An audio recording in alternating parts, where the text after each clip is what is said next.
Welcome back. આગળ વાત કરીએ ઠંડીને લઈને તો રાજ્યભરમાં કાતિલ ઠંડીનો ચમકારો અનુભવાઈ રહ્યો છે, ત્યારે મોટાભાગના જિલ્લાઓમાં તાપમાન ગગડ્યું છે। નલિયા 6.8 ડિગ્રી સાથે સૌથી ઠંડુ શહેર છે, ત્યારે કેશોદમાં 10.2 ડિગ્રી તાપમાન નોંધાયું છે।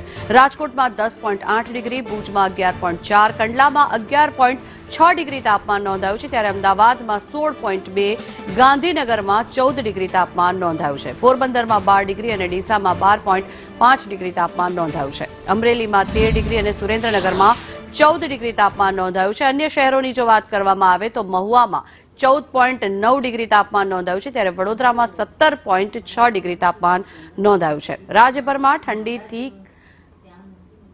લોકો ઠૂઠવાઈ રહ્યા છે, ત્યારે અનેક મોટાભાગના જિલ્લાઓમાં તાપમાન 1 ડિગ્રી જેટલું ગગડ્યું હોવાનું પણ સામે આવી રહ્યું છે। ફરી એક વખત અમદાવાદના તાપમાન પર જો નજર કરવામાં આવે તો અમદાવાદનું 16.2 ડિગ્રી તાપમાન નોંધાયું છે અને પાટનગર ગાંધીનગરનું 14 ડિગ્રી તાપમાન નોંધાયું છે।